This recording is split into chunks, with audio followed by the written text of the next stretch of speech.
Welcome to another monthly update for RPG Architect. For October, let's go ahead and get started.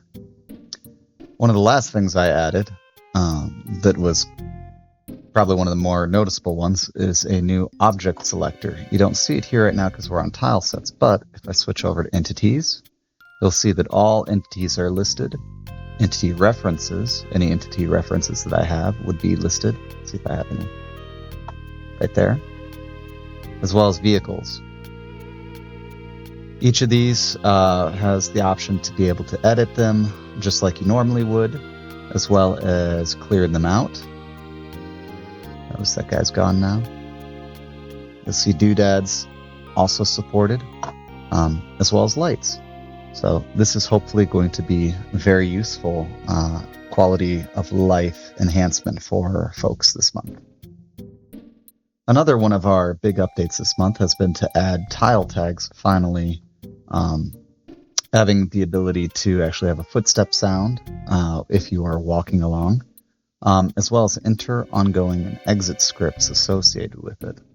This gives you the ability to have a sound effect. If you're walking around, it'll play once the sound effect is done and if there's movement, as well as having scripts that can execute once you enter a particular area, as well as if you continue to move along it. So that should hopefully help out with several of the things that folks have been asking for. We've had some stuff for October for 3D kind of first-person-y type games, horror games, and this will allow kind of that ambient echo walk kind of step on tiles, so you could set this maybe a different sound for grass versus your stone that you walk on, and just play that.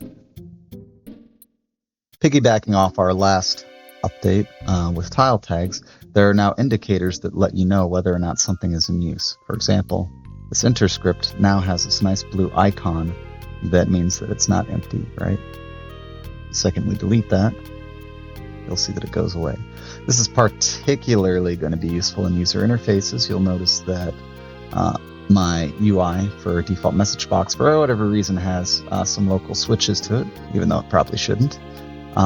Variables, if I go to my... let's go to inventory menu. That looks like one. I've got switches in use here. I've got variables in use here. If I click on this part right here, you'll see that there's an execute script that's actually used, right?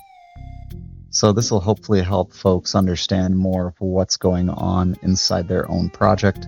This should be generally anywhere that there are scripts or switches. As you can see here, these would also have it. Let's see, main menu may have it. Nope. There we go. Battle command menu. This has one on the loaded script. So you have different options now, more notifications, so that should hopefully make using RPG Architect even better.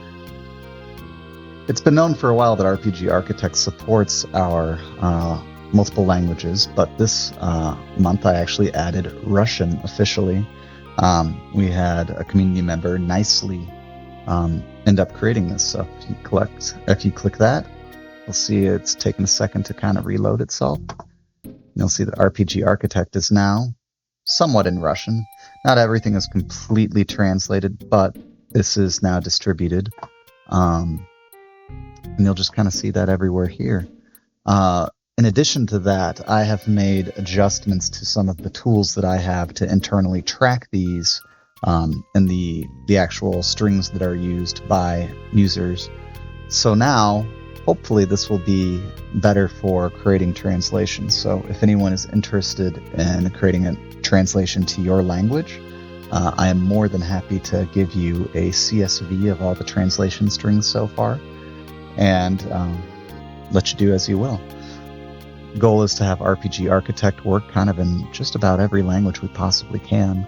And really the only limit is going to be the community itself for creating that.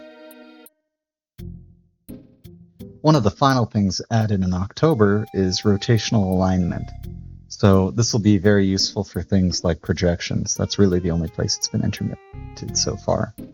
If I look at Fire Bullet right here, I spawn a entity, we'll say bullet, and right here is a new checkbox that says use rotational alignment. That means that whatever alignment or whatever rotation I apply in the rotation modifier is going to be applied for this entity if it decides to move forward or backwards.